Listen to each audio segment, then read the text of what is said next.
The end tasks that had the greatest effects on me, the first one I have to start with is being able to accommodate first learners.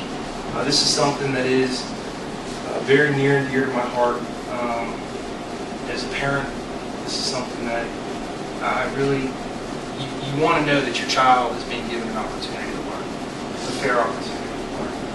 And this is something I really, really reflected on over the past year, throughout the year. And it made me question, what is democracy in the classroom? And it made me really try to go about each assignment in a way that I could teach every child within the same class every day. And that is my ultimate goal as a teacher.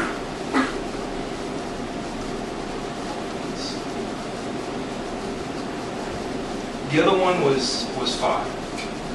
Being able to create a learning environment that helps kids reach their potential, it's safe. In order to do this, and this ties in with number 3, in order to do this, you have to be able to understand how kids learn, that they all learn differently.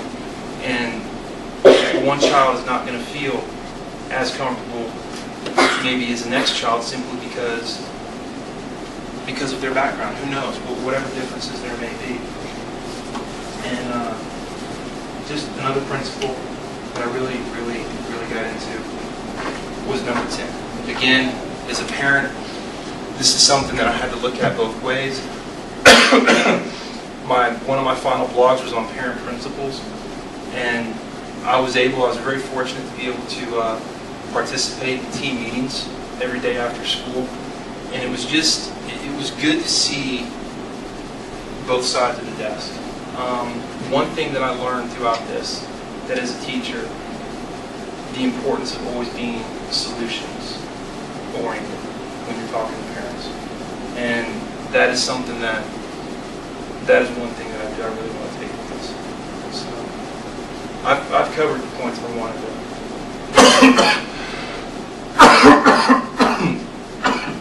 to cover a little bit. I apologize for this. Thank you. Michelle.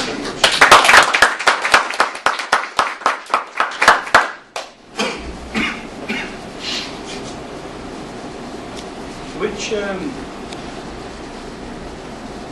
standards do you think you found the most difficult to do? And when you think looking back, and you talk about your growth, which ones are you still working on? Which ones, well, you're working on all of them maybe, but which ones do you really feel like were the hardest ones at the moment for you to feel like you had enough evidence to talk about?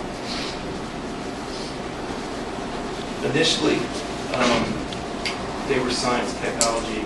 They were science, technology, and society, production, distribution, and consumption. And I went back and I looked at some of the PowerPoints and some of the lessons that I've done, and I realized that throughout I was combining the two. For example, America's post-war economy allowed it to keep pace in the Cold War and keep creating nuclear. The two I found were really, the two that I thought I struggled with the most, I came to realize in the past couple of weeks, I've been tying them in. I've been doing my best to tie them in all along. Those were the two that, however, throughout the semester, I really, especially teaching American history, I found difficulties trying to get those done.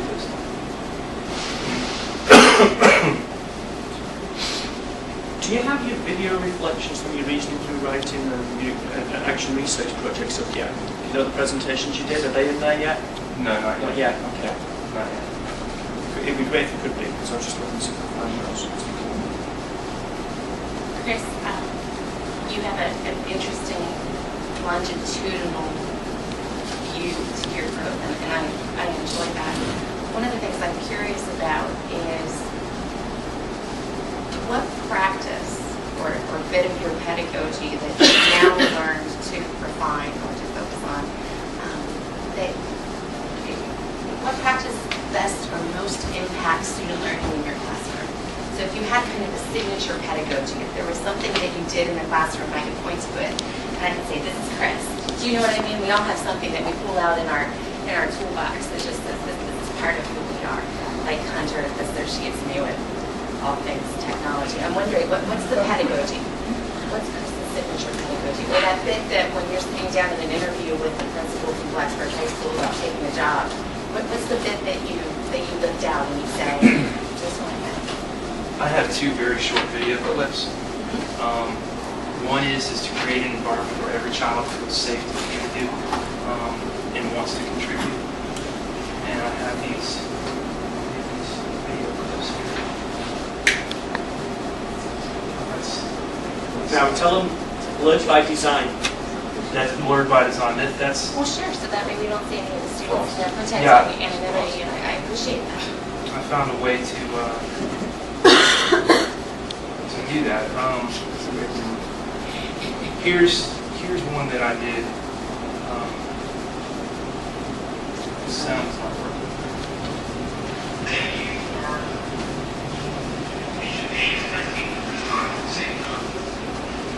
The same picture.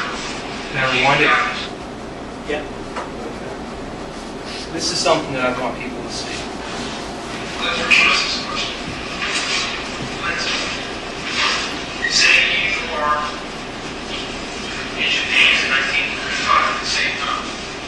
And the same picture that came to Catherine's doorstep comes to your doorstep. You see your emperor, sitting next to General Parker, dispatched him with you.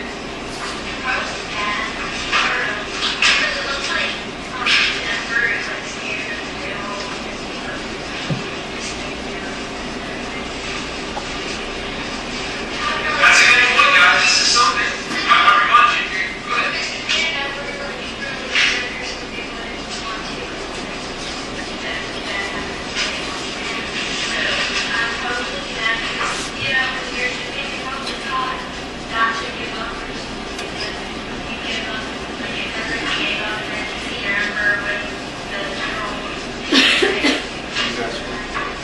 How would you guys react? We're in a war right now with terrorists and Afghans. How would you guys react if the newspaper showed up at your first morning and you see the leader of the country that defeated us standing next to our president?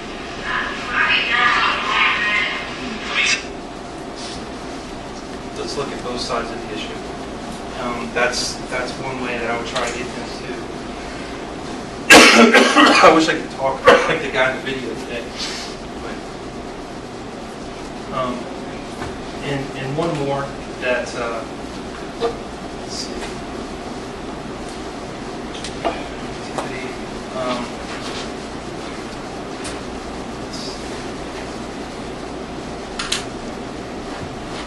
I have another activity where I just basically tell the kids, take risks. Take risks. It's okay to take risks. But we're studying the Renaissance, and I said the people who painted these images took risks. You don't think depicting Jesus or Muhammad or anything was a risk in those days. I mean, and in order to understand it, we need to take the risk. And that was, Charlie was there that day. And that I still think that was one of my favorite lessons, because I truly, from that lesson, was able to be a co-learner with the kids. And I mean, they were pointing things out in pictures that I had never considered. And I went home and looked up, and they were legitimate things. And that was really, I mean, I got a high off of that, I think. Chris, do you see yourself as a middle school educator, as a high school educator, or does it matter? I'll teach anyone who's willing to listen to me, I guess. I could go either way. I think each has its benefits. I learned this past year that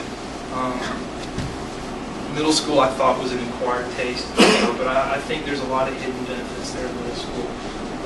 And I think with high school, it's fun to be able to discuss maybe more content sometimes, but I think each has its benefits, and I hope that I could do either one with you.